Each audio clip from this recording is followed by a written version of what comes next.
So 10 years ago in the realm of striker-fired polymer guns, there was really one answer when it came to what gun do I carry. Well, now, that answer is getting a little bit muddied. We've got a lot of different choices to choose from Glock to CZ to Canik and all around from pretty much every company. But today I'm going to help you with a little bit of a comparison between a couple of those front runners. Today we're going to be doing a comparison of the CZ P10c versus the Glock 19. Let's get to work.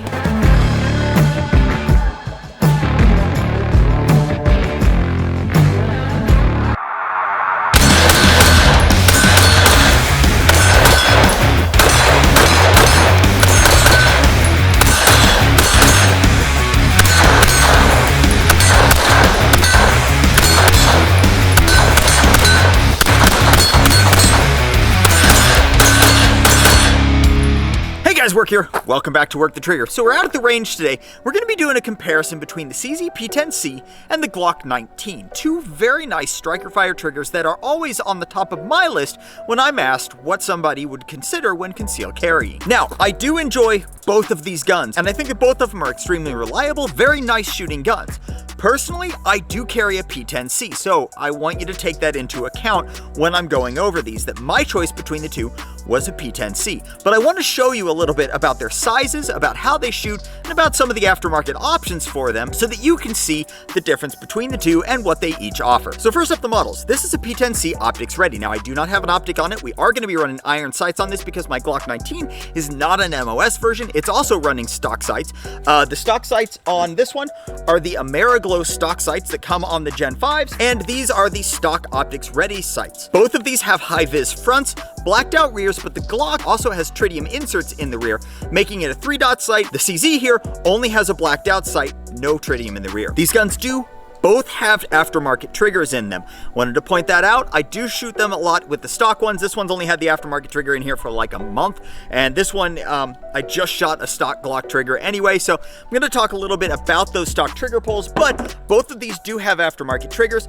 The Glock here has an agency trigger, and the CZ has the Apex trigger in it. That's not going to change the felt recoil, it's not going to change the shootability, it's not going to change any of the options or the sizes, but I wanted to tell you about that before we get too much into this. Again, this is the optics ready version of the P10c. So the CZ is running a 4.02 inch barrel, so right at a 4-inch barrel. It has ambidextrous slide stop slide release and a swappable magazine release. The overall feel of the P10 is extremely ergonomic to kind of go in line with the rest of CZ. They pay a lot of attention's paid to ergonomics. It does have a lower bore axis, which is afforded to you by it being a striker fire gun versus a hammer fired gun, with extremely nice stippling on the grip. It's got interchangeable back straps, 3 different sizes, and it's got a nice little pad here to be able to index your thumbs on when you're firing. It's got both front and rear cocking serrations, and in my opinion, the stock trigger on the P10c is one of the top 5 striker-fired guns, up there with the Canik TP9s, and while they're PDPs, the CZ P10c slides right in there with those. So let's take a couple of shots with the P10c here, then we'll get over to the Glock 19, talk a little bit about it.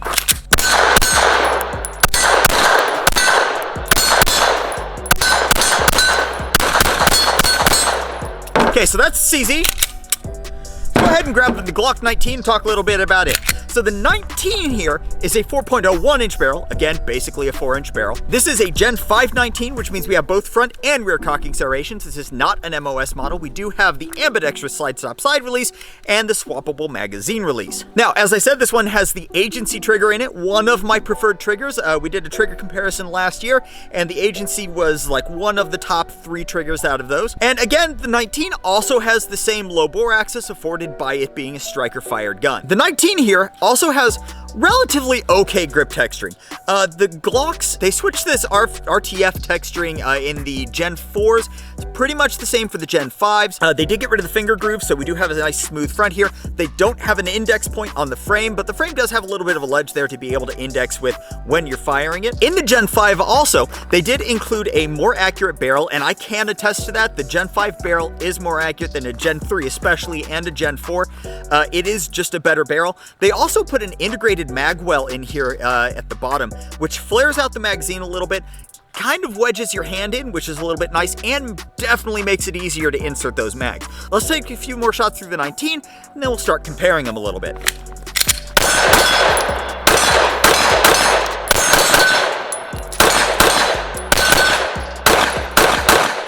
So I want to talk a little bit about aftermarket support and stuff like that with these before we talk directly about how they each fire, because I want to fire the magazines. I want to do one and the other, and so we've got them right back to back. So the Glock 19 aftermarket support is the best aftermarket support of any firearm ever. Glock basically coddles their secondary market by making the stock gun semi-subpar.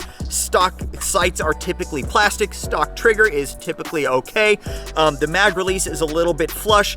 Basically, they give you enough to get you to buy the gun, but enough that their aftermarket can get all of these parts in, which means that you can get everything for this. You can replace basically this entire gun with aftermarket parts. While that's nice if you want to update things, it is frustrating for me to spend that much on a gun and feel that there are things that I need to update. However, you only feel that you need to update it because they're available. If you were just given a stock Glock and had to run a stock Glock, it is 100% capable of doing whatever job you want it to do. It is definitely one of the most reliable out-of-the-box guns, and that became true with about the Gen 3, and it has remained true until today. You cannot really go wrong with a stock Glock. 19, 17, I don't care what it is, you're not going to go wrong with it, and you don't need to update it.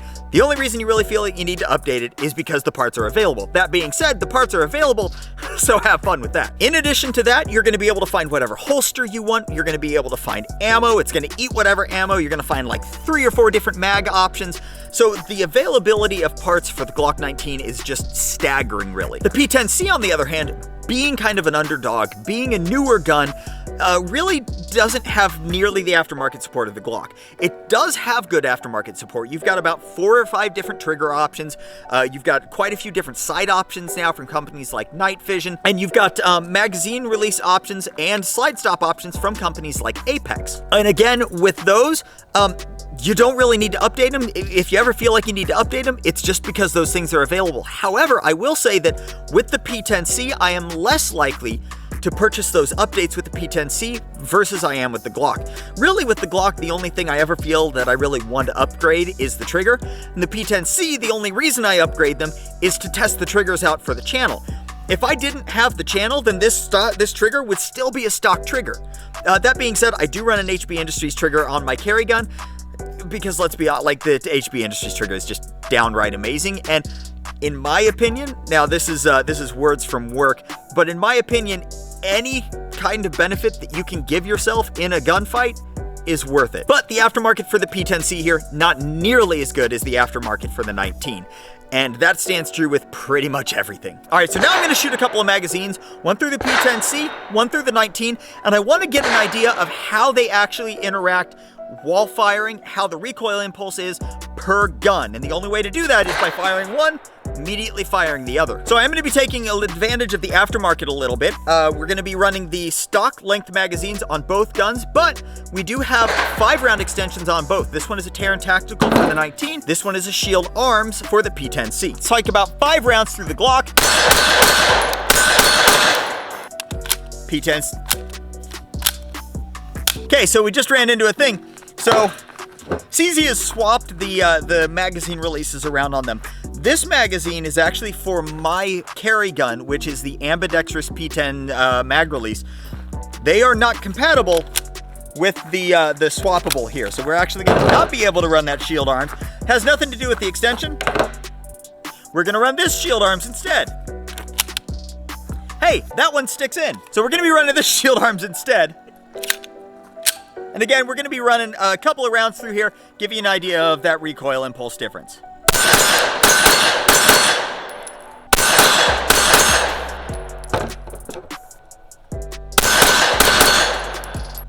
There isn't one. I'm not even kidding. These two guns are so close in their felt recoil that between one and the other,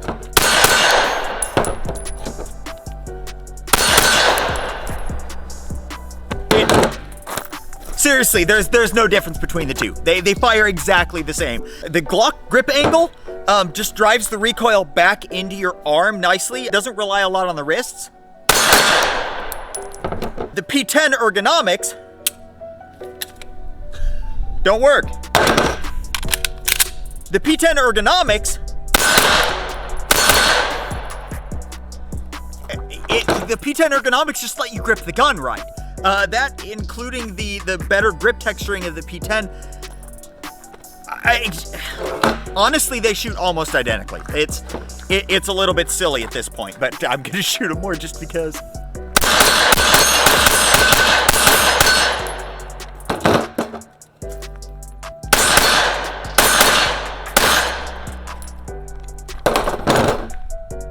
Yeah, so there's that. One of the next features about these guns are the size. They are both the carry, generally the carry options afforded by each. So the P10c is the P10c for compact. The Glock 19 is the compact version of Glock's 9mm pistol. So what you'll hear a lot is the varying size discrepancy between the two guns, that the CZ is longer, the grip is bigger, and the grip of the CZ is bigger. However, the overall dimensions of the guns don't really show that to its full effect. So here's a Glock 19. There is how my hand lines up on the 19. My finger is just right at the bottom of that front flare. The back is pulling up into my palm just a little bit. And here's the P10c. You can see that I've got about 1/8 of an inch more of size down here, but down here I've got quite a bit more backstrap down below my hand. Now what that does is that makes the P10c look dramatically bigger. But here's the catch. Glock mags are not flush fitting. They extend the grip of the gun a little bit. Now that does give you a little bit of clearance here, making essentially this portion of the gun a little bit shorter, but CZ mags are flush fitting, so it doesn't add all that much size. So when you put those two guns on top of each other, the overall change in dimension here is significantly less than most people give these guns credit for. You just get a lot more grip out of the P10 than you do out of the 19. So if you're a bigger guy who needs that more grip, but you don't want to have to worry about the concealability of a larger gun like a Glock 17, the P10c could be an option for you. Now, that being said, I do think the P10c doesn't conceal quite as well as a 19, but I do think it conceals better than a 17. I've got a Glock 45. I've tried to conceal it. It doesn't conceal that well for me. The P10c does conceal pretty well for me. The Glock 19 damn near disappears for me. So there is a little bit of discrepancy between the concealability, but in my mind, it's not enough, generally speaking, to pull me from the P10c into the Glock. Now, why, might you ask, do I prefer the P10? First of all is accuracy. The CZ pistols are just, they're super accurate pistols. I've heard a lot of talk lately about the Walther PDP and the accuracy of the PDP. The CZ and the PDP are neck and neck as far as accuracy goes. Yes, the PDP is an extremely accurate pistol, so is the CZ.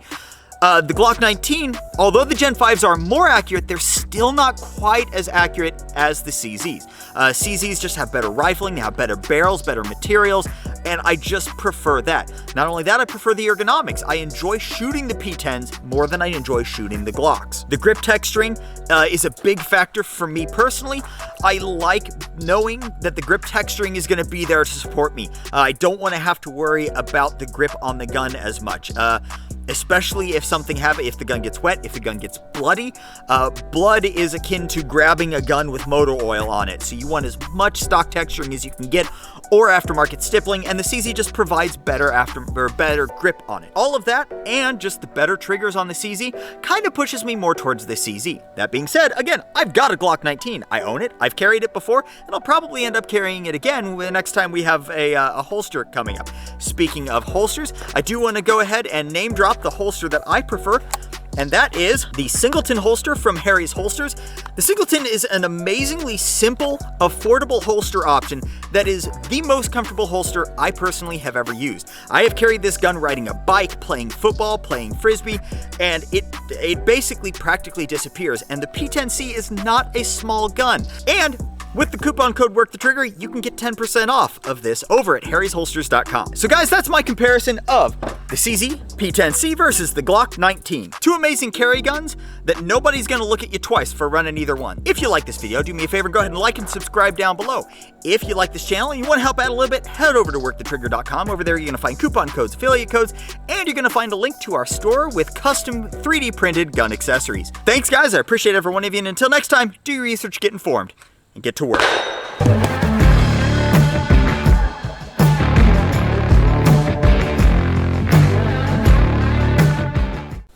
You remember the barrel length of P10c? 4 inches? Sure.